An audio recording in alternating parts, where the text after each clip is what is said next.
சாய்பாபாவிடம் வந்து தனக்கு பிரம்ம ஞானம் அளிக்க வேண்டும் என்று மன்றாடி வேண்டிக் கொண்ட ஒரு பணக்காரரை சமாளித்து பாபா எப்படி அனுப்பி வைத்தார் எனும் கதையை கேட்போம். தனது வாழ்க்கையில் மிகவும் சுபிட்சத்துடன் விளங்கிய பணக்காரர் ஒருவர் இருந்தார். துரதிர்ஷ்டவசமாக அவர் பெயர், இருப்பிடம் முதலியன குறிக்கப்படவில்லை. அவர் ஏராளமாக செல்வம், வீடுகள், வயல்கள், நிலங்கள் முதலியவற்றை பெருந்திரளாக குவித்திருந்தார். பல வேலையாட்களும் சார்ந்து வாழ்வோரும் வாய்க்கப்பட்டவராக இருந்தார். பாபாவினது புகழ் அவர் செவிகளை எட்டிய போது அவர் தனது நண்பர் ஒருவரிடம் தனக்கு எவ்விதமான பொருளும் தேவை இருக்கவில்லை என்றும், எனவே அவர் ஷீரடிக்கு சென்று பாபாவிடம் பிரம்ம ஞானத்தை அருளும்படி வேண்ட போவதாகவும், அங்கனம் அதை அவர் பெற்றால் அது நிச்சயம் தன்னை இன்னும் அதிக மகிழ்ச்சியுடையவராக்கும் என்றும் கூறினார். அதற்கு அவருடைய நண்பர் பின்வருமாறு உரைத்து அவர் கருத்தை மாற்ற முயன்றார். பிரம்மத்தை அறிவது என்பது அவ்வளவு எளிதல்ல. அதிலும் குறிப்பாக மனைவி, மக்கள், செல்வம் என்னும் கவனங்களிலேயே முழுவதுமாக கவரப்பட்டிருக்கும் பேராசைக்காரருக்கு அது எளிதே அல்ல. ஒரு பைசாவும் தர்மத்திற்காக ஈயா மனிதராகிய உம்முடைய பிரம்மஞான நாட்டத்தை யாரை திருப்தி செய்ய இயலும் என்று கேட்டார். ஆனால் அந்த பணக்காரர் தமது நண்பரின் அறிவுரையை பொருட்படுத்தாது போய் வர குதிரை வண்டியை பேசி அமர்த்தி சீரடிக்கு வந்தார். மசூதிக்கு சென்று சாய்பாபாவை பார்த்தார். அவர் பாதங்களில் விழுந்து, பாபா, இங்கு வருவோர் அனைவருக்கும் எவ்வித தாமதமும் இன்றி தாங்கள் பிரம்மத்தை காண்பிக்கிறீர்கள் என்று கேள்விப்பட்டு தொலைவில் உள்ள இடத்திலிருந்து நான் இங்கு வந்திருக்கிறேன். எனது பிரயாணத்தால் மிகவும் களைப்படைந்து உள்ளேன். நான் தங்களிடமிருந்து பிரம்மத்தை பெறுவேனாகில் எனது கடின முயற்சிகள் எல்லாம் நன்றாக ஊதியம் அளிக்கப்பட்டு பரிசு நல்கப்பட்டவையாகும் என்றார். பாபா அப்போது கூறியதாவது, ஓ எனது அருமை நண்பனே, ஏங்கி கவலையூறாதே. நான் உடனேயே உனக்கு பிரம்மத்தை காண்பிக்கிறேன். எனது நடைமுறை தொடர்புகள் அனைத்தும் சொர்க்கத்திலேதான், கடனில் அல்ல. எனவே பலர் என்னிடம் வந்து செல்வம், தேக ஆரோக்கியம், ஆற்றல், புகழ், பதவி, நோய் தீர்த்தல் போன்ற இவ்வுலக பொருட்களையே கேட்கின்றனர். இங்கு வந்து பிரம்ம ஞானத்தை கேட்டவர் மிகவும் அரிது. இவ்வுலக பொருட்களை கேட்டவர்களுக்கு பஞ்சமே இல்லை. ஆனால் ஆத்மார்த்த விஷயங்களில் ஆர்வமுடைய மனிதர்களை காண்பது மிகவும் அரிது. ஆகையால் உம்மை போன்ற மனிதர்கள் வந்து என்னை பிரம்ம ஞானம் தர சொல்லி வற்புறுத்தும் போது அத்தருணத்தை நான் அதிர்ஷ்டமும் புனிதமும் வாய்ந்ததாக கருதுகிறேன். எனவே உடனே மகிழ்ச்சியுடன் உனக்கு பிரம்மத்தின் சுற்றுச்சூழலையும் அதை அடைவதில் உள்ள சிக்கல்களையும் தெரிவித்து தெளிவிப்பேன் என்றார். இதை புகன்ற பின்னர் பாபா பிரம்மத்தை புலப்படுத்த ஆரம்பித்தார். அவரை அங்கே அமரும்படி செய்து பிரிதோர் உரையாடலிலோ விவகாரத்திலோ அவர் ஈடுபடும்படியாக செய்தார். இவ்வாறாக தற்காலிகமாக அவரை தம் வினாவினை மறக்க செய்தார். பிறகு ஒரு பையனை கூப்பிட்டு அவனை நந்து மார்வாடிடம் சென்று 5 ரூபாய் கைமாற்று வாங்கி வரும்படி கூறினார். பையன் சென்று உடனே திரும்பி வந்து இல்லை என்றும் அவர் வீடு பூட்டி இருப்பதாயும் கூறினான். பின்னர் பாபா அவனை மளிகை கடைக்காரர் பாலாவிடம் சென்று அவரிடமிருந்து குறிப்பிட்ட கைமாற்றை வாங்கி வரும்படி கூறினார். இம்முறையும் பையன் வெற்றி பெறாமல் திரும்பி வந்தான். இந்த பரிசோதனை 2-3 முறை அதே விளைவுடன் நடத்தப்பட்டது. நாம் அனைவரும் அறிந்தவாறு சாய்பாபா வாழ்ந்து கொண்டிருக்கின்ற, இயங்கிக் கொண்டிருக்கின்ற கடவுள் அவதாரமாகும். பின்னர் அற்ப தொகையான 5 ரூபாய் அவருக்கு ஏன் தேவைப்படுகிறது? அதனை கைமாற்றாக பெறுவதற்கு அவர் ஏன் அருகில் முயல வேண்டும் என்று சிலர் வினவக்கூடும். உண்மையில் அவருக்கு இத்தொகை தேவை இருக்கவில்லை. நந்துவும் பாலாவும் அவரவர் இடங்களில் இல்லை என்பதை பாபா நிச்சயமாக முழுமையும் தெரிந்து கொண்டே இருந்தார். இவ்வழிமுறையை பிரம்மத்தினை எய்த நினைக்கின்றவருக்கு ஒரு சோதனையாக மேற்கொண்டார் போலும். அப்பெருந்தகை கரன்சி நோட்டுகளின் கற்றை ஒன்றை தம் பையில் வைத்திருந்தார். அங்கனம் அவர் உண்மையிலேயே ஆர்வம் உள்ளவராக இருந்திருப்பின் 5 ரூபாயை பெறுவதற்காக பாபா தீவிரமாக முயற்சித்துக் கொண்டிருக்கும் அத்தருணம் அங்கே அமைதியாக உட்கார்ந்து கொண்டு நிகழ்வனவற்றின் வெறும் மேலோட்ட பார்வையாளராக இருந்திருக்க மாட்டார். பாபா தமது மொழிகளை காப்பாற்றுவார் என்றும் கடனை திருப்பி கொடுத்து விடுவார் என்றும் தேவையான பணமும் ஓர் அற்ப தொகையே என்றும் அவர் அறிந்தே இருந்தார். எனினும் அவருக்கு ஓர் உறுதியான தீர்மானத்துக்கு வரவோ தொகையை முன்வந்து அளிக்கவோ இயலவில்லை.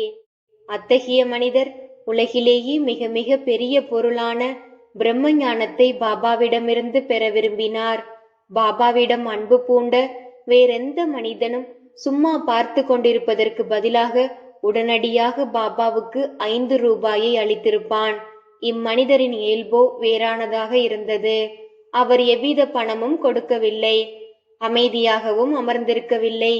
திரும்பி செல்வதற்கு பதட்டமாக இருந்தமையால் பொறுமை இழக்கத் தொடங்கினார்.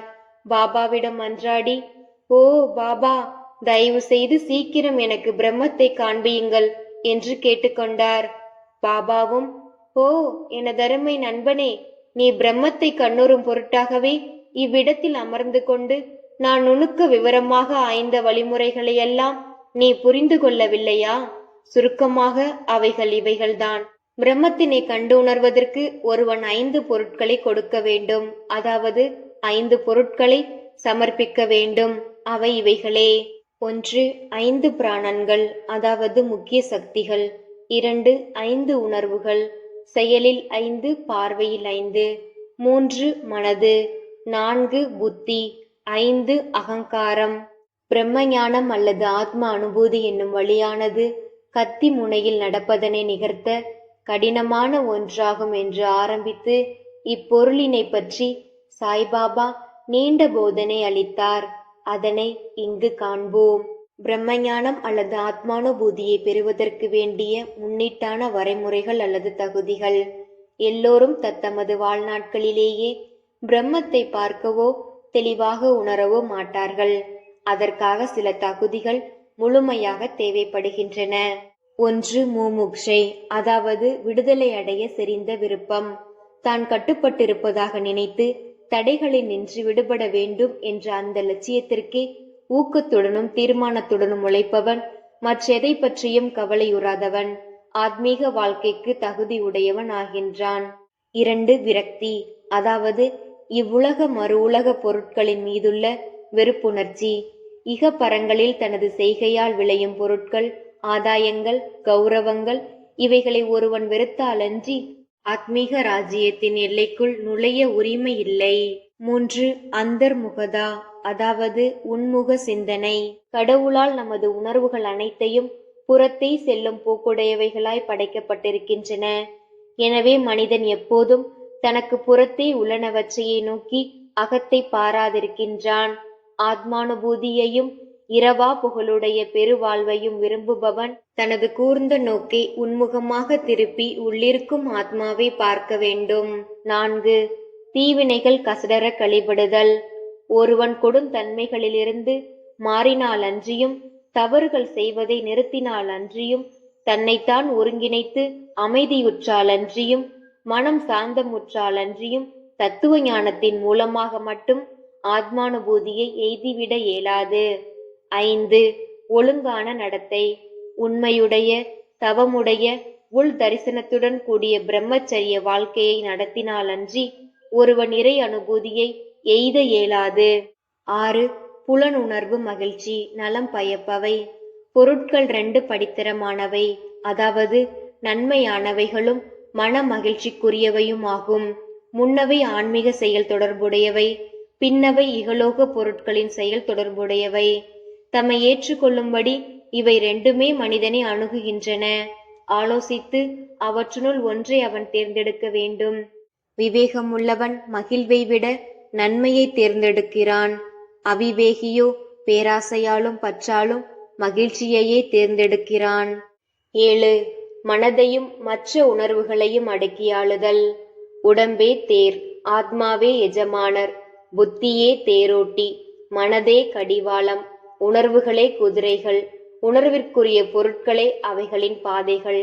எவன் ஒருவனுக்கு பற்று உணர்வு மிக்க திறமில்லையோ, எவனுடைய மனம் கட்டுப்பாட்டுடன் தடுக்கப்பட இயலாதோ, எவனுடைய உணர்வுகள் அடக்கியாளப்பட முடியாதவைகளோ, தேரோட்டியின் குறும்பு சூழ்ச்சியுடைய பொல்லாத குதிரையின் செயலை நிகர்ப்ப அவன் தன் பயண இலக்கை, அதாவது ஆத்மானுபூதியை சென்றடையாமல் பிறப்பு இறப்பு என்னும் சுழலுக்கு ஆட்படுகிறான்.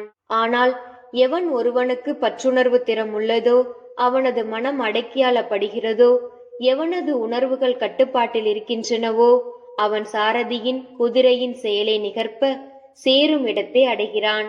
அதாவது ஆத்மானுபூதி என்ற நிலையை எய்துகிறான். அங்கே அவன் மீண்டும் பிறப்பதில்லை. தனது சாரதியை வழிகாட்டியை போன்ற பற்றுணர்வு திறம் உள்ளவனும் தன் மனதை கடிவாளத்தினால் கட்டுப்படுத்த கூடியவனும் பிரயாணத்தின் இலக்கான எவற்றினும் மேம்பட்ட எங்கும் நிறை விஷ்ணுவின் அதாவது கடவுள் வாசஸ்தலத்தை எய்துகிறான். 8. மன தூய்மை. ஒருவன் தனது பணித்துறை கடமைகளை மன நிறைவுடனும் பற்றின்றியும் செய்தாலொழிய மனம் தூய்மைப்படாது. மனம் தூயதாக்கப்படாவிடில் அவன் ஆத்மானுபூதியை பெற இயலாது. தூய்மையான மனம் ஒன்றினாலேயே விவேகமும் அதாவது நித்திய அந்நித்திய வஸ்துக்களை பரிந்து உணரும் ஆற்றலும் வைராக்கியமும் முளைத்து மேலெலும்பி ஆத்மானுபூதிக்கு இட்டு செல்கின்றன. 9. குருவின் இன்றியமையாமை. ஆத்ம ஞானமானது எவர் ஒருவரும் தன்னுடைய சுய முயற்சியால் அடைவோம் என்று ஒரு காலம் நினைக்கக்கூட முடியாத அளவுக்கு சூட்சுமமாகவும் அறிவு நிலை கடந்ததாகவும் இருக்கிறது. ஆகவே தாமே ஆத்மானுபூதி எய்த பெற்ற மற்றொருவர் அதாவது குருவின் உதவி முழுமையுமாக தீராது வேண்டப்படுகிறது. பெரும் உழைப்பாலும் பாடுகளாலும் பிறர் அளிக்க இயலாதவைகளை அத்தகைய குருவின் உதவியால் எளிதில் ஈட்டலாம். ஏனெனில் அவர்தாமே அப்பாதையில் நடந்திருப்பதால் தன் சீடர்களை ஆன்மீக முன்னேற்றத்தின் ஏணியில் படிப்படியாக எளிதில் அழைத்து செல்ல முடியும். 10. இறுதியாக கடவுள் அனுகிரகம். மிக மிக முக்கியமான பொருளாகும். கடவுள் எவர் மீதாவது மகிழ்ச்சியுற்றவராயின் அவருக்கு விவேகம் வைராக்கியத்தை அளித்து இக வாழ்வெனும் பெருங்கடலை தாண்டி பத்திரமாக அவரை அழைத்து செல்கிறார். ஆத்மாவானது வேதங்களை கற்பதாலோ புத்தியாலோ மிகுதியான புலமையினாலோ பெறப்படுவதன்று. ஆத்மா எவனை தேர்ந்தெடுக்கின்றதோ அவனாலேயே அது பெறப்படுகின்றது. அவனுக்கே அது தனது பண்பை வெளிப்படுத்துகின்றது என்று கடோபனிஷதம் பகிர்கின்றது. இவ்வாறாக விளக்க உரையை முடித்ததும் பாபா அப்பெருந்தகையிடம் திரும்பி, நல்லதையா, உனது பையில் 5 ரூபாயை போன்று 50 மடங்கு உள்ள உருவில் ரூபாய் 250 பிரம்மம் அதாவது பண தெய்வம் இருக்கிறது. அவற்றை தயவு செய்து வெளியே எடு என்றார். அப்பெருந்தகையும் நோட்டுகளின் கற்றை தமது பையிலிருந்து வெளியே எடுத்தார். அவற்றை அவர் எண்ணிய போது அவரது பெரு வியப்பிற்குரிய வகையில் ஒவ்வொன்றும் 10 ரூபாயான 25 நோட்டுகள் இருப்பதை கண்டார். பாபாவின் எங்கும் நிறை பேரறிவை கண்ணுற்று அவர் மனதுருகி பாபாவின் ஆசீர்வாதங்களுக்காக ஏங்கி அவர் பாதத்தடியில் வீழ்ந்தார். அப்போது பாபா அவரிடம், உனது கட்டு பிரம்மத்தை சுருட்டிக்கொள், அதாவது கரன்சி நோட்டுகள். உன் பேராசையை முழுமையாக விட்டொழித்தாலன்றி மெய்யான பிரம்மத்தை நீ அடைய முடியாது. செல்வம், மக்கள், சுபிட்சம் என்னும் கவனங்களால் முழுமையுமாய் கவரப்பட்டிருக்கும் மனதை உடைய மனிதன் அவைகளுக்கான அவனது பற்றுக்களை எல்லாம் விட்டொழித்தாலன்றி எங்கனம் பிரம்மத்தை அறிவது எதிர்பார்க்க முடியும்? பற்றென்னும் மாயத்தோற்றம் அல்லது பணத்தாசை என்னும் இருமாப்பு, பொறாமை என்னும் முதலைகள் நிறைந்த துன்ப பெருநீர் சுழி ஆகும். ஆசைகளை நீந்துவனுக்கே சுழியை கடத்தல் ஏழுவதாம். பேராசையும் பிரம்மமும் எதிரெதிர் துருவங்கள். அவைகள் நிரந்தரமாக ஒன்றுக்கொன்று முரண்பட்டவை. எங்கே பேராசை நிலவுகிறதோ அங்கே பிரம்மத்தை பற்றி எண்ணத்திற்கோ தியானத்திற்கோ இடமில்லை. பின்னர் எங்கனும் ஒரு பேராசைக்காரன் சாந்தத்தையும் பரகதியையும் பெற்றிட முடியும். பேராசைக்காரனுக்கு அமைதி இல்லை, திருப்தியும் இல்லை, நிலையுறுதிப்பாடும் இல்லை. எவ்வளவு பேராசை மனதகத்திருப்பினும் கூட சாதனைகள் அதாவது ஆன்மீக முயற்சிகள் அனைத்தும் பயனற்றவையாம். தனது கர்மங்களின் விளைவால் அடையவிருக்கும் பலத்தின் அல்லது பயனின் ஆசையிலிருந்து விடுபடாமலும் அவைகளின் மேல் வெறுப்புறாமலும் உள்ள நன்றாக கற்று அறிந்தவனுடைய ஞானமும் கூட பயனில்லை. அது அவனுக்கு ஆத்மானுபூதியை பெறுவதில் உதவ இயலாது. அகங்காரம் முழுமையும் நிரம்ப பெற்று புலனுணர்வு பொருட்களையே சிந்தித்து கொண்டு இருப்பவனுக்கு குருவின் போதனைகள் கூட பயனற்றவையே. மன தூய்மையே அறவே தேவைப்படுகிறது. அஃதின்றி நமது ஆன்மீக சாதனைகள் யாவும் பயனற்ற வெளித்தோற்றமும் பகட்டு ஆரவாரமுமே அன்றி பிரிதில்லை. எனவே ஒருவனால் ஜீரணிக்க முடிந்த கிரகிக்க இயன்றவற்றை மட்டுமே எடுத்துக்கொள்வது நலமாகும். எனது கருவூலம் நிறைந்திருக்கிறது. எவனுக்கும் அவன் விரும்புவதை நான் அளிக்க முடியும். ஆனால் நான் கொடுப்பதை பெற்றுக்கொள்ளும் தகுதி அவனுக்கு இருக்கிறதா என்பதை நான் கவனிக்க வேண்டும். என்னை கவனத்துடன் கேட்பீர்களானால் நீங்கள் உண்மையிலேயே நன்மை அடைவீர்கள். இம்மசூதியில் அமர்ந்து கொண்டு நான் உண்மையைத் தவிர வேறெதையும் பேசவில்லை என்று உரைத்தார். ஒரு வீட்டிற்கு விருந்தினர் ஒருவர் அழைக்கப்பட்டிருக்கும் போது வீட்டை சேர்ந்தவர்களும் அங்கிருக்க நேரிடும். மற்ற நண்பர்களும் உறவினர்களும் விருந்தாளியுடன் உபசரிக்கப்பட்டு மகிழ்வெய்துவார்கள். அவ்வாறே மசூதியில் அப்போது இருந்த அனைவரும் பாபாவினால் பணக்கார பெருந்தகைக்கு பரிமாறப்பட்ட ஆன்மீக விருந்தில் பங்கு கொண்டனர். பணக்கார பெருந்தகை உள்ளிட்ட அனைவரும் பாபாவின் ஆசீர்வாதங்களை பெற்ற பின்னர் மிகவும் திருப்தியுடனும் மகிழ்ச்சியுடனும் அந்த இடத்தை விட்டு சென்றனர். ஸ்ரீ சாயியை பணிக. அனைவருக்கும் சாந்தி நிலவட்டும். அல்லாஹ் மாலிக்.